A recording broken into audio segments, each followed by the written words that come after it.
بسم اللہ الرحمن الرحیم۔ حضرت عبد مناف کے 5 بیٹے تھے: وہب، عبد شمس، ہاشم، مطلب اور نوفل۔ حضرت وہب بن عبد مناف کی بیٹی حضرت آمنہ تھیں، جبکہ حضرت ہاشم کے بیٹے حضرت عبد المطلب اور ان کے بیٹے حضرت عبداللہ تھے۔ یعنی حضرت عبداللہ اور حضرت آمنہ کا خاندان حضرت عبد مناف پر جا کر ملتا ہے۔ حضرت ہاشم کی اولاد بنو ہاشم کہلائی، جبکہ حضرت وہب کی اولاد بنو زہرہ کہلائی۔ حضرت آمنہ 549 عیسوی میں حضرت وہب کے گھر پیدا ہوئی۔ آپ بچپن سے ہی بے حد ذہین، حسین اور طاہرہ تھیں۔ جیسے جیسے آپ پرورش پاتی رہی، ویسے ویسے آپ کی پاک بازی اور اعلیٰ ترین سیرت و کردار کے چرچے عام ہوتے چلے گئے۔ آپ حسن سیرت اور حسین صورت کا بے مثال نمونہ تھی۔ بنو زہرہ چونکہ قریش کی ہی ذیلی شاخ تھی، تو حضرت وہب کو ان کی دلاری بیٹی حضرت آمنہ کے لیے قریش کے مختلف سرداروں اور ان کے بیٹوں کے رشتے آنے لگے، لیکن حضرت وہب کو کسی انتہائی نیک سیرت اور با کردار نوجوان کی تلاش تھی۔ چنانچہ ایک دن حضرت وہب اپنے بھائی حضرت ہاشم کے بیٹے حضرت عبد المطلب کے گھر کی طرف نکل پڑے۔ راستے میں وہ ایک عجیب و غریب منظر دیکھتے ہیں۔ آپ نے دیکھا کہ کوئی 70 کے قریب تلوار باز اور نیزہ بردار لوگ ایک نوجوان کو گھیر کر کھڑے ہیں۔ دور سے ہی یہ منظر دیکھ کر حضرت وہب ایک درخت کی اوٹ میں کھڑے ہو جاتے ہیں۔ آپ دیکھتے ہیں کہ اچانک آسمان سے کوئی عجیب مخلوق اس نوجوان کی مدد کے لیے اترتی ہے اور نوجوان ان 70 تلوار بازوں سے محفوظ ہو جاتا ہے۔ وقوع ہونے کے بعد حضرت وہب اس نوجوان کے قریب جاتے ہیں تو ان کی حیرت میں مزید اضافہ ہو جاتا ہے، کیونکہ وہ لڑکا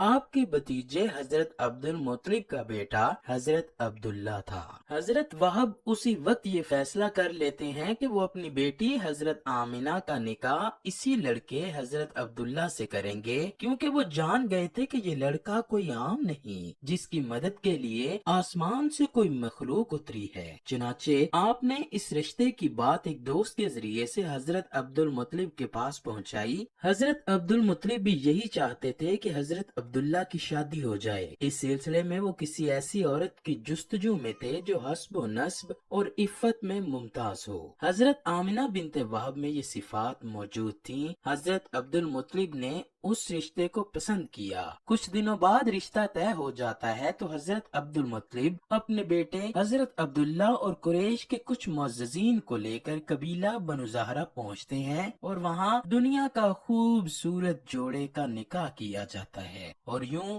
دو پاکیزہ روحیں ایک پاک رشتے کے بندھن میں بندھ جاتے ہیں۔ امام الوسی، امام ابن کثیر اور امام قرطبی سے مشترکہ روایت ہے کہ یہ مبارک پیر کا دن تھا کہ جب اس مبارک جوڑے کا نکاح ہوا، لیکن پھر 3 دن تک حضرت عبداللہ اور حضرت آمنہ کو خلوتگاہ میں جانے کی اجازت نہ دی گئی۔ اس کی ایک وجہ تو یہ تھی کہ حضرت جبرائیل علیہ السلام نے حضرت عبداللہ کو بتایا تھا کہ شب زفاف جمعرات کا دن ختم ہونے کے بعد شب جمعہ کو ہوگی، اور دوسری وجہ یہ بتائی جاتی ہے کہ یہ مکہ کے قبیلوں کا رواج تھا کہ شادی کے پہلے 3 دن تک نئے نکاح شدہ جوڑے کو تنہا نہ چھوڑا جاتا۔ پھر شب جمعہ کی وہ مبارک گھڑی آ گئی کہ جب جبرائیل امین 70,000 فرشتوں کی سرداری میں تشریف لائے اور آ کر خانہ کعبہ پر ہلالی پرچم لہرا کر دنیا والوں کو خوشخبری دی کہ آج نور محمدی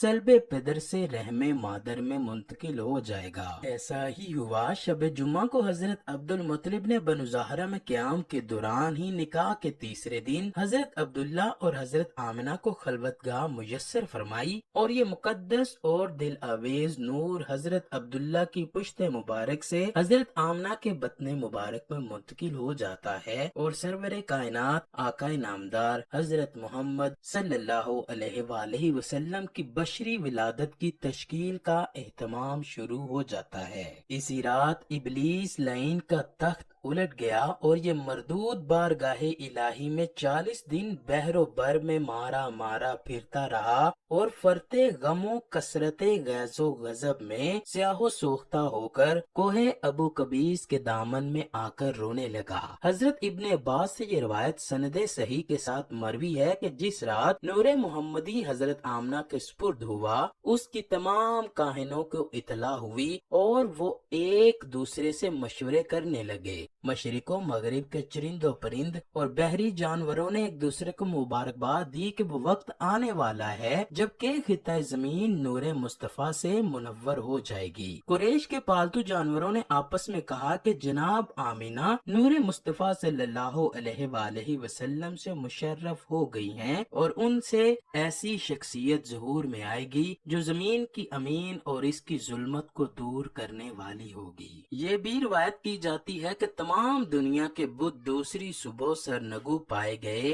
ابلیس لعین کا تخت پلٹ گیا اور دوسرے بادشاہوں کے تخت سرنگو ہو گئے۔ صاحب اقتدار حاکموں اور بادشاہوں کی زبانیں گفتگو سے قاصر اور گنگ ہو گئیں۔ اسی رات 200 عورتیں حسد سے مر گئیں اور بہت سی عورتیں امراض قلب میں مبتلا ہو گئیں۔ بہت ساری صحیح احادیث مبارکہ میں روایت ہے کہ اسی شب کو عالم ملکوت میں ندا کی گئی کہ سارے جہان کو انوار قدس سے منور کرو اور زمین و آسمان کے تمام فرشتے خوشی و مسرت میں جھوم اٹھے، اور دروغہ جنت کو حکم ہوا کہ فردوس اعلیٰ کو کھول دے اور سارے جہان کو خوشبوؤں سے معطر کر دے، اور زمین و آسمان کے ہر طبقہ اور ہر مقام میں خوشخبری سنا دے، اور ایسا کیوں نہ ہوتا کہ تمام خیرات و برکات، کرامات و سعادات اور انوار و اسرار کا مصدر اور مصدع خلق عالم اصول بنی آدم کے اس عالم میں تشریف آوری اور اس کے ظہور کا وقت قریب آ پہنچا ہے۔